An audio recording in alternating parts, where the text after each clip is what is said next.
Hey everyone, today we're going to be going through a Kickstarter box I just got. We're going to be going through the rules, the box opening, the whole deal, and at the end of it we'll know how to play the game Dreamkeepers Skirmish.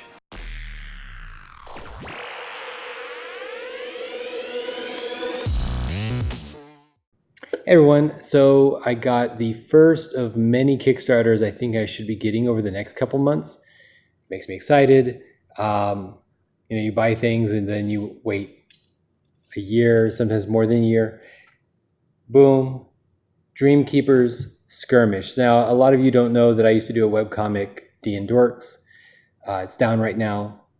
We won't talk about that. I'll get it up eventually. But this is a Kickstarter based off of a fairly popular webcomic called Dreamkeepers.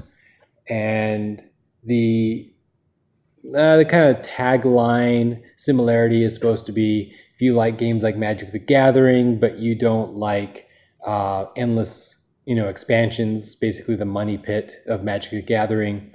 If you like Hearthstone, you like Hearthstone, but you don't want to play it in a video game format, I guess. You want to play it physically, which I'm kind of surprised Blizzard hasn't offered anyways. This is that kind of game. So, we'll get into it. So, first of all, in addition to packing peanuts, we've got a nice looking playmat. Again, think Hearthstone. This is very nice. The cool thing is the person who did the Kickstarter is the artist for the webcomic, I'm pretty sure. So you end up with lots of nice, pretty art effectively for free, right? So that's a cool thing about being an artist. The game, we'll open that in a moment. And they got one,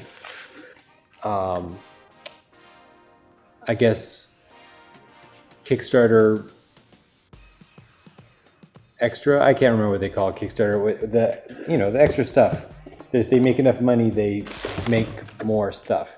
Anyway, so this is Skirmish Ruthless expansion.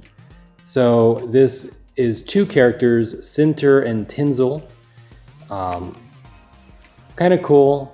Honestly, Kickstarters, you have to do Kickstarters multiple times to kind of build up to this audience of like, hey, we're going to deliver the product on time. Hey, our things are fun. And people who like what you made, like me, are quite willing to support people the second, third, and fourth time, so you get bigger and bigger. They made a decent amount, I think $50-something thousand, which is great for a first Kickstarter, I think. They might have done more, but this is the first one I jumped in on. Okay, so Shadow of the Anduruna. Shadow Wars of Anduruna. Destroy evil or join it. Vile nightmares prepare to swarm Anduruna, covertly aided by a government that is corrupt to the core. It is illegal to be armed. It is illegal to use powers. It is illegal to fight back, which makes the Troika illegal by definition. The renegade underground militia now deploys across the city to assassinate nightmare agents before it is too late. The Shadow Wars have begun. But which side are you on? Cool. So, let's just open it. All right, so the box is tight, compact. It has that textured border. Actually, I'm kind of used to this texture being in products from Fantasy Flight Games. All right, we've got a turn guide. Skirmish turn guide, turn sequence, combat, card types. Winning the game when all your opponent's heroes have 0 life, you win. Rule to remember, last stand. If you control only one hero, they produce an extra resolve each turn. Okay. It's a 2-player game, so you have 2 turn guides.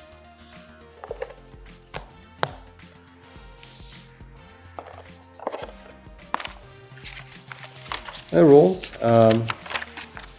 it's black and white. They saved some bucks right there. But they printed graphics and stuff, so they spent some time and effort. Again, you got people who are competent with graphics, so you probably end up with nice, nice rules. But it is a card game. There's a certain amount of simplicity to these things. We've got life in a turn, I don't know, some sort of counter. Because the life counters are these D20s. What do we have here? We have cards, lots of cards. One of the upgrades was this gold edging. Not sure how well you can see it. There you go. They do look nice. I mean, definitely. Looks pretty fancy. It looks like we even got some foil effects inside the art themselves. All right, everyone. So I've got everything out of the cellophane, and now we can go through all the packages without you watching me struggle tearing small pieces of plastic that are made of adamantium or whatnot. Okay, so each of these packages turned out to have 2 leaders. You can see this kind of tentacle shape is Nightmare. The weird intricate shape is Troika. There's a symbol to the right that indicates their cards. So each leader has a deck of cards, and we can just flip them over. They're all nicely actually separated. Boom. And we can do the same thing for each. You can see that some leaders flip. We'll get into the rules for that, but I think that's a pretty cool effect. I'm just going to split these up real quick.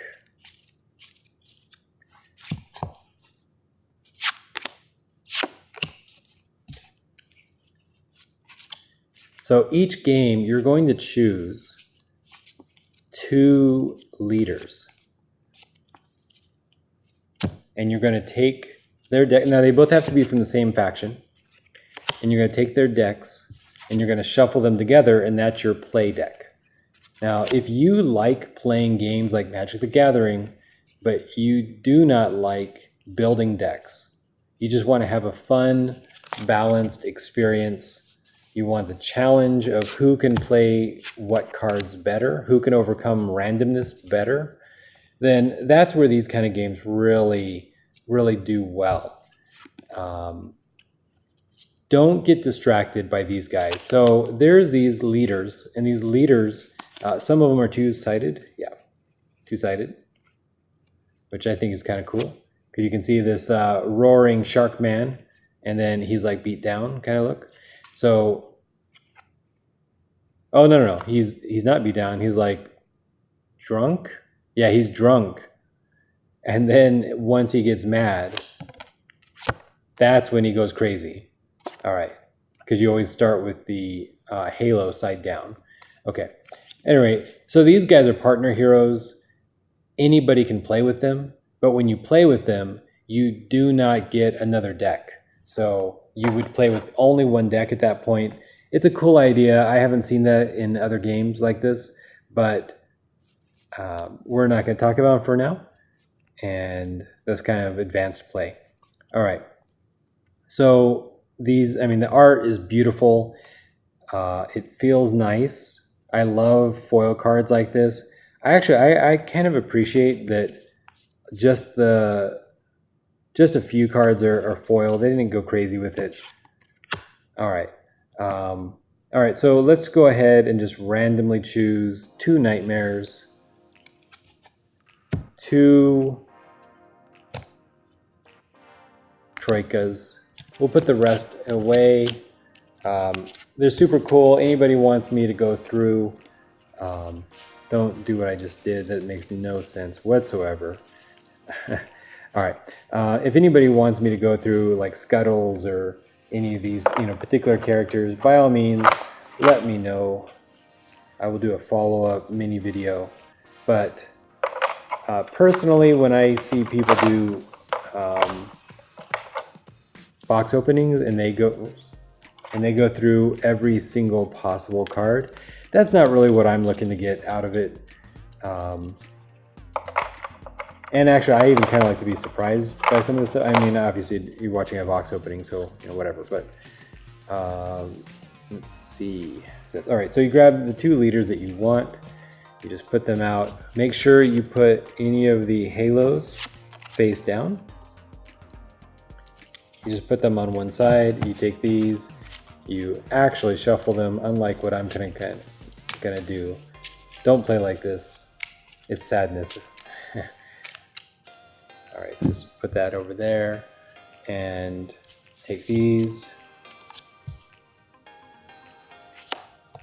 shuffle those.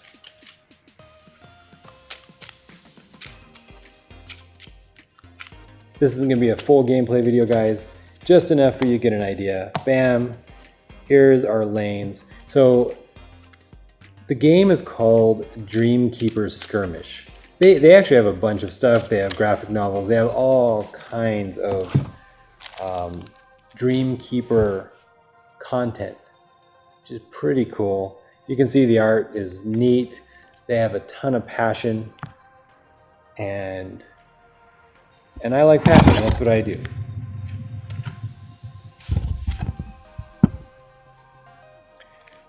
Right? Anything that I think is super like loved, that's what I kind of want to support.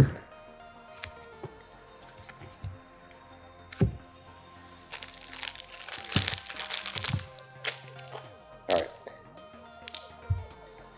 just grab your D20s. I don't know that there's any particular color that represents either one, but we'll just start with 12, and we'll start with 12. And we'll start with 14 and 14. The Evil Nightmares seem like they have a little bit more hit points for whatever reason. And then what you're going to do effectively is you're just going to deal out 5 cards from each person's deck.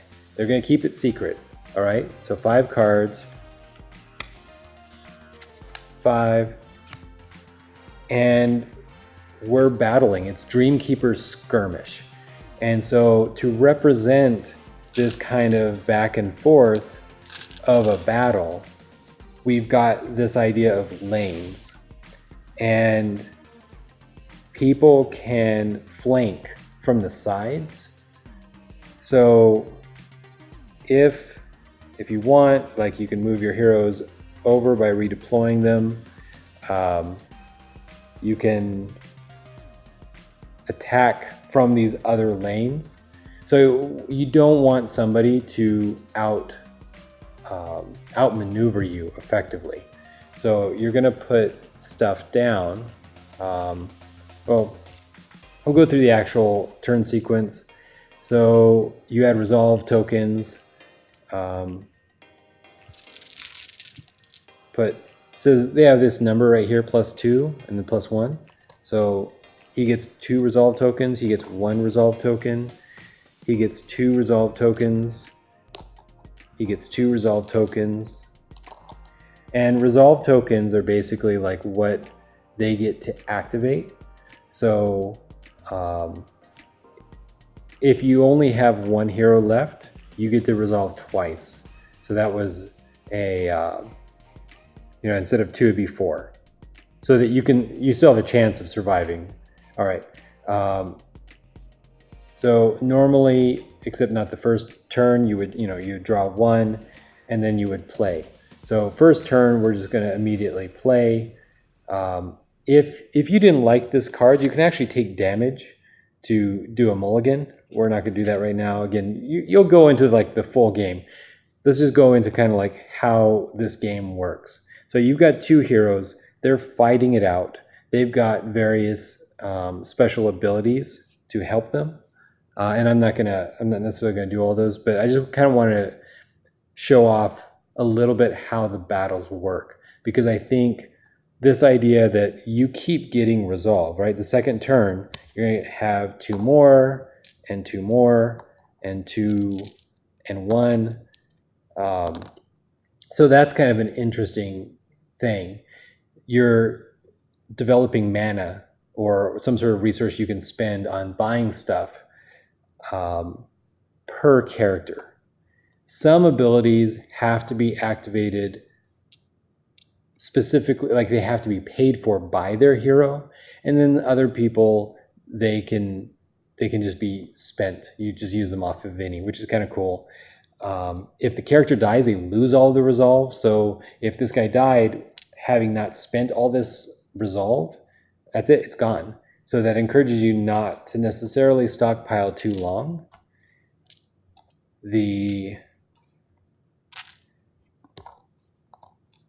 All right, boom. All right, the fact that they each have their own hit points, right? It's not you. You don't have hit points like Magic the Gathering. They each have their own hit points. I think that's pretty interesting. We're going to see how the combat goes, and I think that's pretty cool. So let's just go ahead and play a card.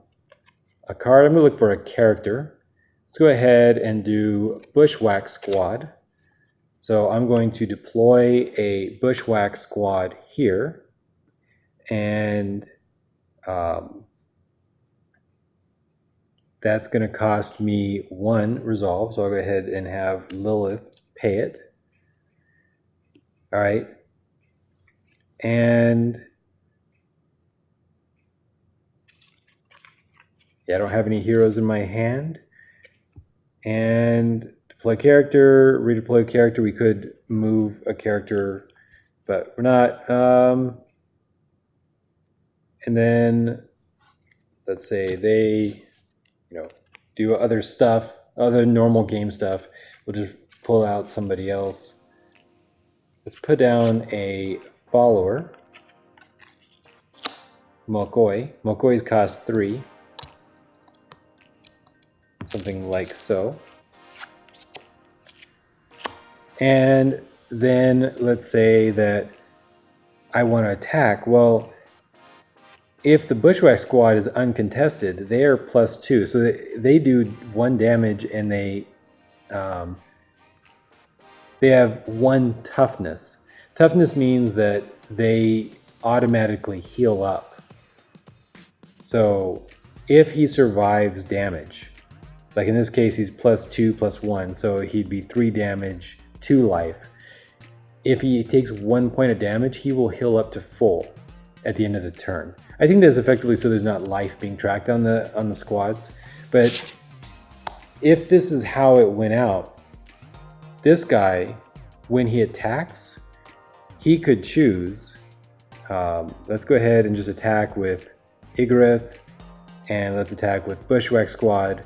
Bushwhack Squad, he's going to attack him, he's going to attack him.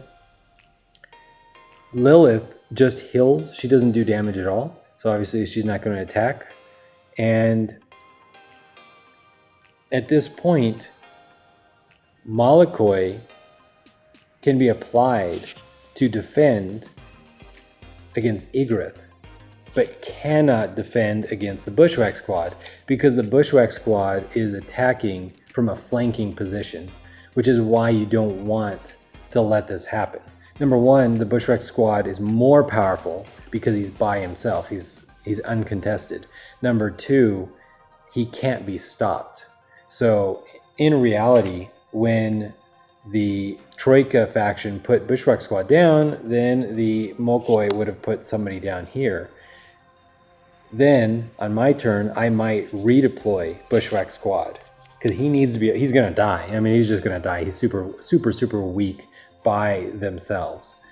And so you can have this kind of like maneuvering, flanking kind of thing going, where each turn they're kind of like trying to find each other. But then I put down another Bushwhack Squad. Uh-oh, now who is McCoy going to try to block? Well, one of them's probably going to die. That's going to happen. But then he's going to do that extra damage, that 3 damage. So that's the game. you're going to be moving things back and forth. You're going to be trying to counter their moves. They're going to try to outmaneuver you. It's an attempt to make combat be very fluid and dynamic, the way that you want interesting combat to kind of be. But normal games is just directly like, oh, he bounces in him and then he probably dies and that's it, right?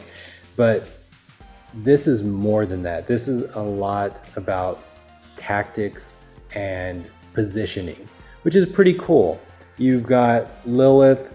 Lilith, nearby Troika heroes gain 1 life. A hero is anybody with this kind of like, I don't know, star armored superhero kind of icon. So nearby, meaning they're in the same lane. So Lilith has to follow Ygritte around to keep him healed. There is some deck heroes that can come out of your deck, but I don't have any in this deck. I looked, so that's that. You've got actions like getting away with it, prevent the next 2 damage that would be dealt this turn. More followers. Everything has good art. I like it all. Event, discard a deck card from a lane. Its controller draws 1. Deck heroes count as deck cards. So again, like while the Troika deck did not have any heroes, the Nightmare deck does. This is an example. Deck hero Wisp. Deploy. Each hero gains 1 life. So right away she's going to heal everybody. So that's interesting.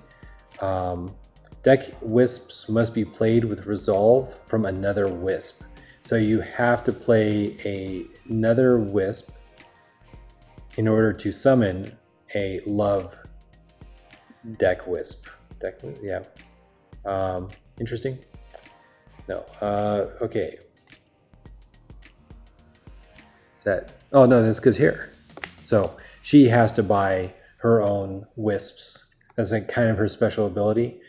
Because each hero has their own deck, it's going to be very similar to other games like Sentinels of the Multiverse, where the gameplay is going to be really different for each hero because they can. They don't have to worry about combinations because they'll always, like that hero will always have those combinations of cards. And so in theory, it will never really be unbalanced. Now, as a box opening, I haven't played the game yet. I'm excited to play at this point. I love the focus on the heroes. I love the focus on the positioning. I like the kind of like lane mechanic. The artwork is great. And for me, like I know that a game should be fun based off of its rules.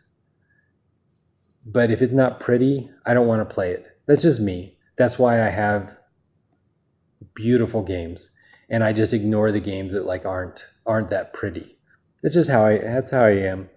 So if you like artwork, if you like something that you're gonna look at and you're gonna be, I guess, inspired by what you're looking at and wanting to know more. Obviously, if you're a Dreamkeeper fan, then you're probably already own it, probably waiting for your shipment if it hasn't already come yet. If you like Hearthstone, right? Hearthstone has a little bit, this is much more. Like, right, Hearthstone, you have a cool hero and that changes your game style, but you can still mix and match decks. Whereas here, this isn't a deck building game. This is a random card game, which is different. This is going to be a crafted experience, which is meant to make each game fun. I personally, I like living card games. I like games like this. I want a little bit more of a crafted narrative, I guess. So yeah, I'm pretty happy. Look through. Obviously, the wisps are like a unique thing to her. We can look at Ravat's powers. Finish the job. Discard a damaged deck character from play. A damaged character is one that has been dealt damage this turn. So Bushwhack Squad, if they're uncontested, they have 2 hit points. They took 1 damage, they think they're going to live. Well, nope. Finish the job. Channeled means he has to pay for it himself, so he's basically assassinating people with his own resolve. McCoys are crazy powerful. Those seem scary. Lacerate, deal 4 damage. Hunt, choose a character. When Ravat damages that character this turn, he gains 1 speed and gets +1 attack +0 this turn. There's a whole speed mechanic. They all have this, like, see, 1 speed, 1 speed. This is the wings, 1 speed. When they do something, they have to spend their speed. We didn't quite go into it. Like, let's go into the combat maneuvering a little bit more, just real quick. So when you attack and you're all in the same lane, so say Bushwhack Squad, let's say I got 2 Bushwhack Squads. Now they're not uncontested, so we just got a bunch of people, and man, we do not want that McCoy to still be alive. It's way too powerful. We got to take care of it. Okay, so, I need one more. McCoy, crazy powerful. So let's go ahead and add a Tower Guard. All right, so I have everybody attack the McCoy. That's 1, 2, 3, 4. Man, that's still so powerful. That's ridiculous. Troika Tactician. So now 1, 2, 3, 4. Oh, no, he has 2. Okay, never mind.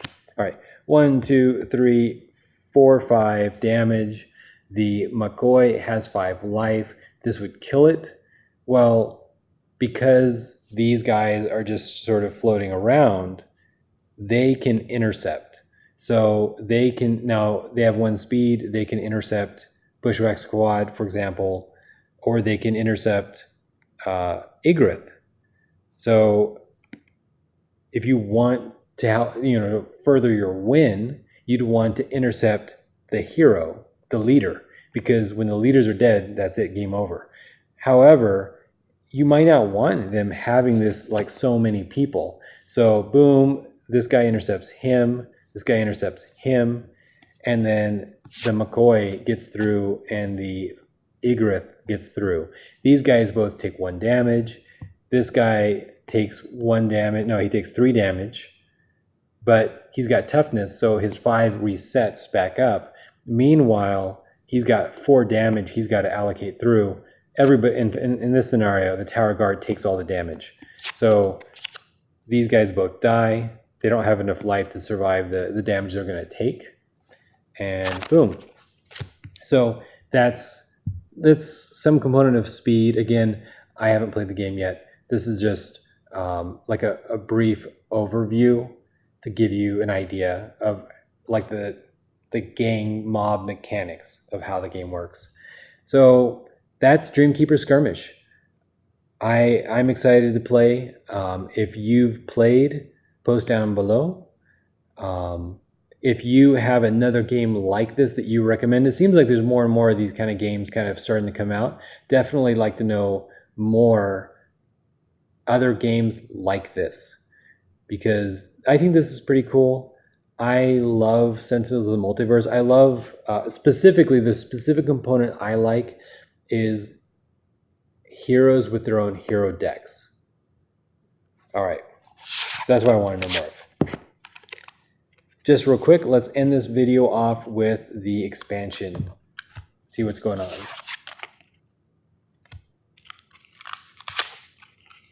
No cellophane. I'm excited. Just open the deck. Oops. Make a big mess. Don't do that, people. All right. So this is what we have.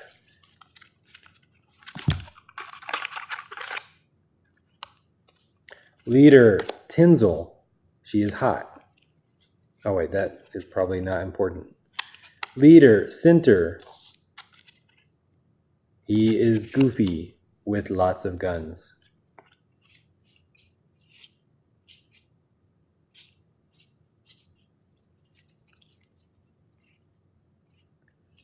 She's probably supposed to be hot because her little icon is 2 lips, or like kissy lips. I don't know. When I do photo shoots, I'm like, make a kissy face. I don't know what the right terms are, guys. All right. So leader Tinsel, she has 1 speed, she has 1 damage, she has 10 life. That's super low, right? So, man, what balance is it? That number 1, she's producing a lot of resolve, 3 resolve. She's short range, ultimatum, spend 1 resolve to discard 2 from hand and seize a card that was just played, or flip Tinsel. So when you flip her, then now you spend 1 resolve to deal 1 damage to a nearby character. And, oh wow, look at that. So suddenly she's doing 3 damage. She becomes like super assassin spy mate, but now she doesn't produce as much resolve. So that's her thing. She gets 3 life when she flips. That's when she's serious. Blatant extortion. Deep connections.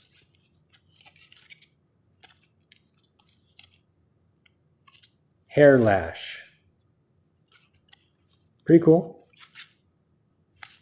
She is a nightmare character, in case that wasn't clear. All right, a Troika leader, Sinter. So he's got big guns. His ability is he can flip to move Sinter, or he can end and he flips Sinter. Sinter doesn't flip at the end of your opponent's turn. Sinter only moves when he flips to this side. So he normally does 1 damage, or I mean 1 speed, 3 damage. He has 15 life. He has +1 resolve.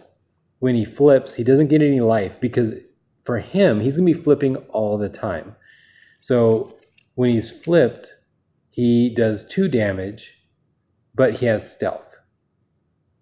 So he can only be engaged by nearby characters, meaning he cannot be flanked. So he's going to be flipping all the time as he moves. Chain overreaction, double diversion, false front, indigo, jump frame, master manipulations, 9-so, telepad trap, Troika assassin. She's got some followers. So he seems kind of a ninja-ish with big guns. All right, guys, that was this box opening. And that's it. Till next time. Bye, guys.